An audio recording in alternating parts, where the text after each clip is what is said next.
Yesterday I said, yeah, this could be like a 20-14 game. Maybe the Chargers driving and a chance to win the game and then a turnover and the Raiders end up winning it. Well, it turned out to be far more than we thought it was going to be. It wasn't low scoring. Most of the money was on the under last night, and that went by quickly in the first half. 63-21. This doesn't happen in the NFL.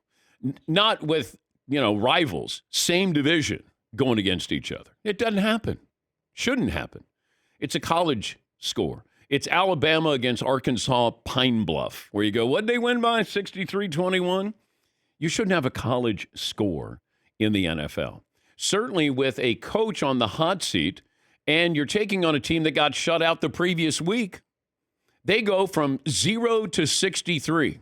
Now, we talk about, man, that car, it'll go from 0 to 60. The Raiders went from 0 to 63, courtesy of the Chargers.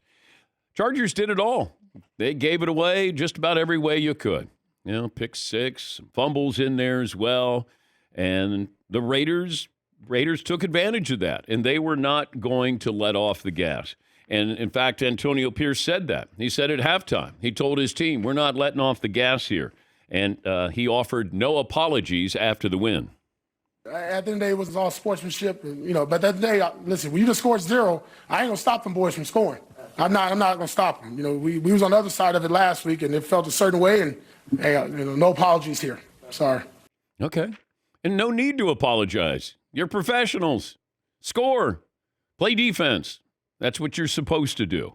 Brandon Staley is still the Chargers head coach, and he was asked some tough questions after the game. Do you expect to be the coach here tomorrow? I don't know that. Do you think you should be? Yes. Why? I know that what I've done here for 3 years, and I know what I put into this, and I know that we're capable of going. I know the type of coach that I am. I believe in myself. But again, this isn't about me. This is about a group that's hurting in there. We got to get some rest, and we got to get ready for Buffalo. Well, it's about you right now, Coach. It is. Because the players will probably be there next year. Not everybody has to get ready for Buffalo. The Raiders beating the Chargers 63-21. That's the highest scoring Thursday night football game since they started playing in 2006.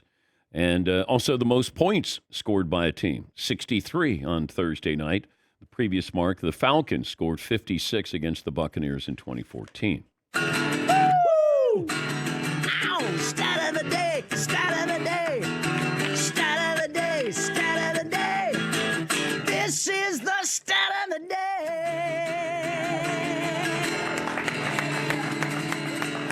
And I know it can be an excuse Justin Herbert didn't play.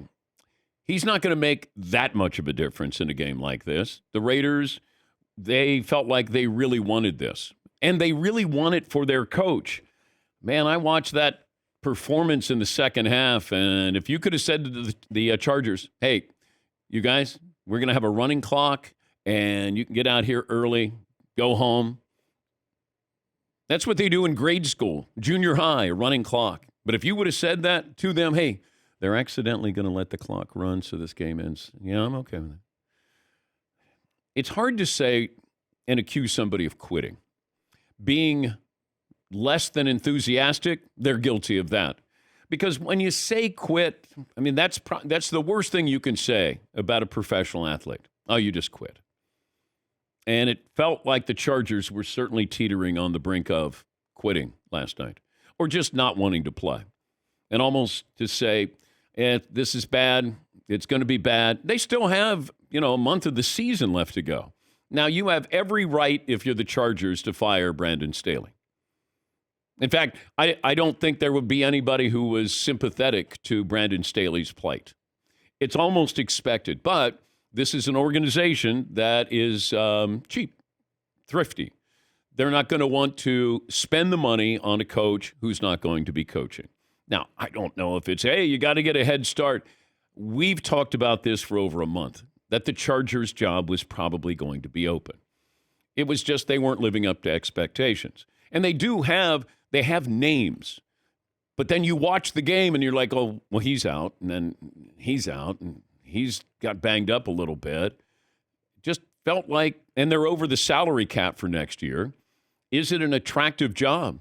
You have Justin Herbert, paid like a franchise quarterback. But some of these other players aren't playing like franchise players. And I wonder about that. And I'm going to go back to a month ago when Dan Orlovsky, I think he was on with Pat McAfee, and they were talking about, hey, the Chargers, maybe where's Bill Belichick going to go?